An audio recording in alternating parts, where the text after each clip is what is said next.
Bonjour à tous. Nous allons poursuivre avec notre formation en gestion commerciale de notre logiciel John. Ayant terminé avec le web service de gestion commerciale, nous allons aujourd'hui aborder les web services de gestion des stocks et d'approvisionnement des stocks. Dans un premier temps, dans cette vidéo, nous allons parler des inventaires et de l'approvisionnement. Et dans la vidéo qui sortira plus tard et qui sera dédiée seulement à ceux qui se sont inscrits, nous allons aborder les mouvements des stocks. Dans toutes les applications de gestion commerciale sérieuses, le nerf de la guerre, c'est la gestion des stocks. Un mauvais suivi, une mauvaise procédure, une mauvaise manière d'écrire votre procédure ou votre système de gestion des stocks et vous amenez vos clients à perdre de l'argent et de la marchandise. Un bon système de gestion commerciale doit prendre en compte la gestion globale des stocks et tous les différents mouvements qu'on doit y intégrer. Dans ce module, on va transformer notre application en une machine intelligente qui va gérer les stocks. Aujourd'hui, donc, nous abordons le module 5, Web Service, Stock et Approvisionnement. L'objectif est simple, créer un point d'entrée robuste pour gérer automatiquement les mouvements des stocks, les inventaires, les commandes fournisseurs et surtout la mise à jour intelligente des diverses quantités. Commençons donc par les inventaires. Nous allons créer notre point d'accès au niveau des inventaires. Bien, ici, on va toujours mettre en minuscule. OK. Et pour notre gestion des stocks, nous allons ajouter les constantes suivantes. Bien, voici donc les constantes. Brouillon, en cours, clôturé, validé, ajusté et annulé. Donc, voilà. Nous avons dans les statuts de nos inventaires. Maintenant, notre web service nous a créé une table création. Nous devons lui ajouter la ligne pour préciser le statut brouillon parce que c'est une nouvelle création. Et comme nous voulons lui ajouter le statut brouillon, nous allons nous mettre à ce niveau ici et nous allons dire inventaire.statut est égal OK. Donc là, c'est ce qu'il va ajouter directement là. Nous devons également créer une procédure qui va nous permettre de pouvoir changer les statuts des inventaires chaque fois. Bien, pour changer le statut d'un inventaire, nous allons dupliquer la méthode de modification.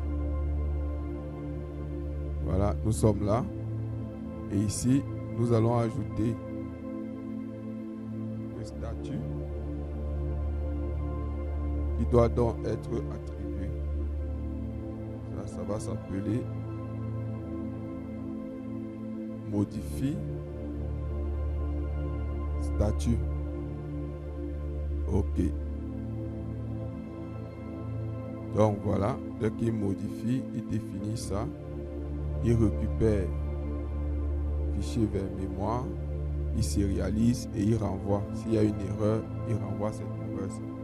OK, voilà pour notre code de modification des statuts. Maintenant, nous allons modifier les API correspondantes en ajoutant toujours notre John API.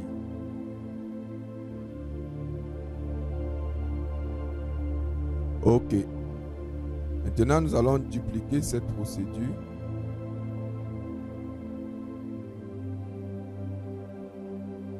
OK, la voici. On va la mettre en post. Comme ceci. On va changer la procédure pour mettre modifier statut. OK. Et ici, on va lui donner toutes les valeurs nécessaires. Donc voilà, inventaire, modifie, statut. Ok, voilà pour ce qui est de ce point d'entrée. Ok, tout ça est sauvegardé là. Donc voilà pour les différents points d'entrée du fichier inventaire. Maintenant, nous allons poursuivre avec le fichier ligne inventaire. Bien, ici, on n'a pas besoin de supprimer, de modifier, de récupérer une ligne. Voilà, on va modifier celle-ci. Donc voilà, comme nous avons fait dans les lignes de vente, vous allez également modifier la création.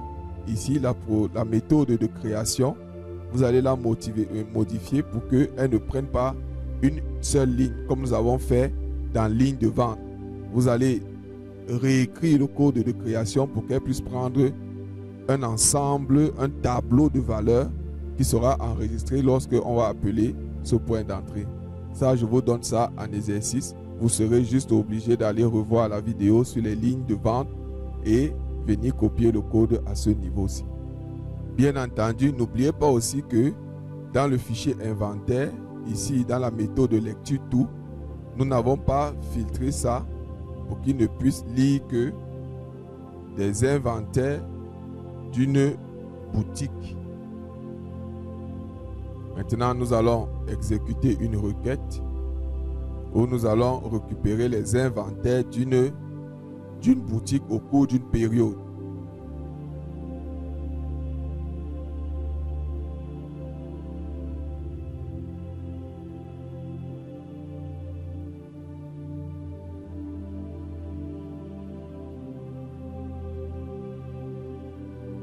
On revient dans notre méthode de lecture tout. OK. Voilà. Et ici, nous allons appeler cette requête. Nous allons apporter des modifications dans notre point d'entrée à ce niveau-ci. OK. Et là, on ajoute les nouvelles variables. Poursuivons avec les lignes inventaires. Ici, au niveau de la méthode de lecture tout, nous ne voulons lire que les lignes inventaires d'un certain inventaire. Donc ici, on va mettre NID inventaire est un entier. Et là, nous allons créer une requête que nous allons appeler requête ligne inventaire. Nous allons aller dans ligne inventaire et nous allons filtrer par ID inventaire. OK. Est égal à NID inventaire. Et on exécute la requête. OK. Nous n'avons pas écrit cette ligne dans la procédure ici. Et ici aussi, on exécute cette requête. Voilà, on récupère les lignes d'un seul inventaire. OK. Maintenant, à vous de modifier la méthode de création telle que nous l'avons modifiée pour faire les lignes de vente.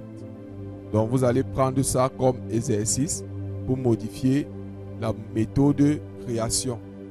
OK, maintenant, modifions le web service ou les points d'entrée de ligne.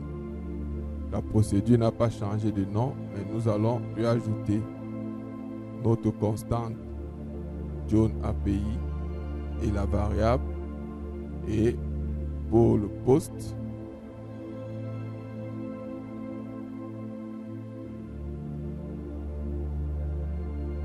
nous allons poursuivre avec les fournisseurs. OK, pour les fournisseurs, nous avons déjà toutes les informations. Il n'y a pas vraiment grand-chose à faire dans les méthodes de la classe fournisseur. Nous allons juste aller dans le web service pour apporter notre modification. OK, tout est bon. Maintenant, nous allons aller dans le fichier commande et ligne de commande pour l'approvisionnement.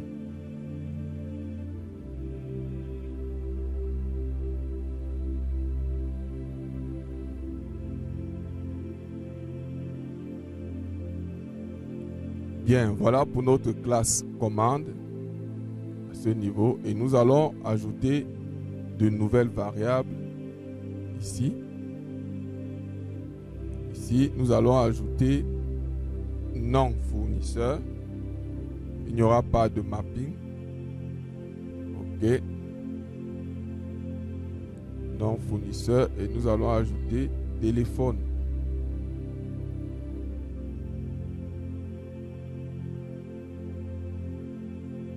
Bien, voilà. On préfère ajouter ça parce que lorsque nous allons afficher les approvisionnements, il faut bien qu'on précise le fournisseur de l'approvisionnement en question. C'est pourquoi nous ajoutons ces paramètres. On va mettre le nom du fournisseur avec son contact à côté. Et nous avons également créé ces constantes pour gérer le statut des diverses commandes. OK, en création, il n'y a pas de problème. Lecture. Maintenant, nous allons aller au niveau de la lecture tout. Bien, pour les commandes fournisseurs, nous voulons les commandes d'une boutique entre deux dates. Et là, nous allons rédiger une requête.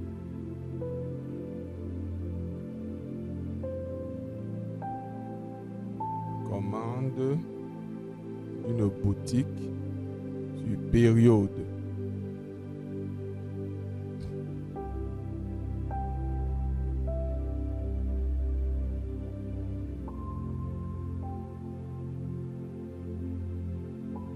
Bien, nous avons donc les commandes d'une boutique entre deux périodes.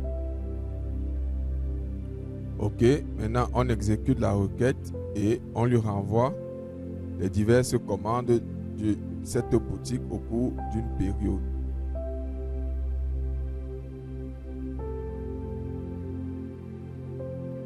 OK, c'est super. Maintenant, nous allons aller dans les points d'entrée pour modifier tout ça.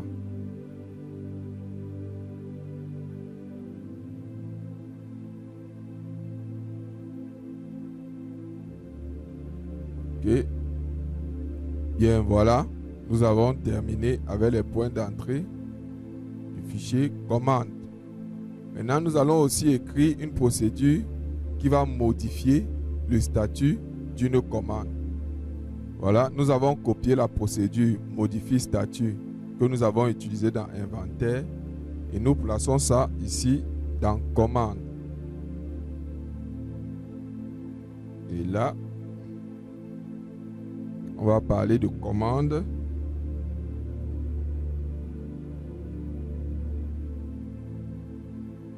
Bien, là c'est super. Nous avons dans notre procédure modifie statut.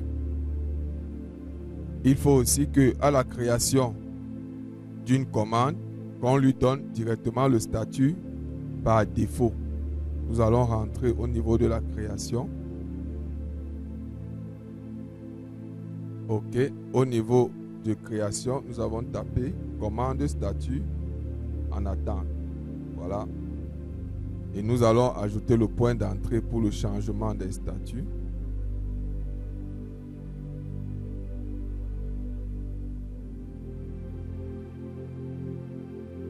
Nous allons dupliquer ce poste. Et ici, nous allons dire qu'il doit plutôt écouter. Change, modifie statut. Ici, à ce niveau, commande change statut. OK. Commande change statut et ici à inventaire, on va dire plutôt inventaire change statut.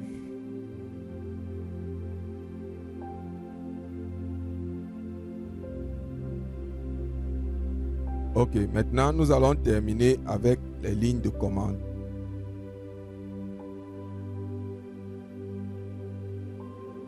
OK.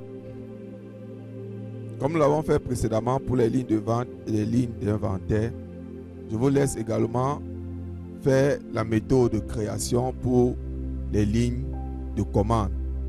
Donc à vous de la réécrire comme nous avons écrit les lignes de vente. Maintenant au niveau de la lecture tout, nous voulons uniquement lire les lignes d'une commande. C'est ça qui nous intéresse. Donc ici, nous allons écrire NID commande est un entier. Bien, à partir de là, nous allons créer la requête qui va nous permettre de récupérer uniquement les lignes de commande.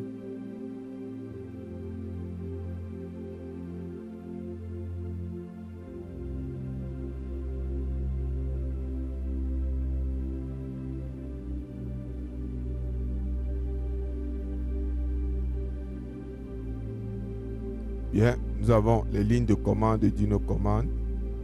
OK.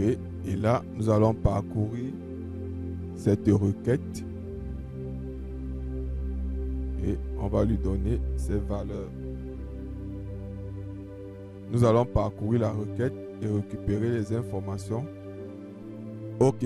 C'est tout pour ce qui est des lignes de commande. Nous allons aller modifier maintenant les points d'entrée.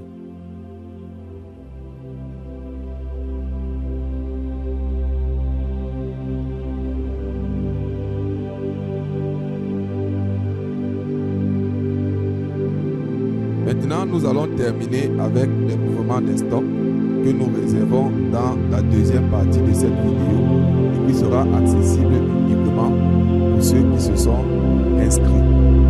Merci d'avoir suivi cette vidéo. Ne manquez pas de liker, de commenter et surtout de vous inscrire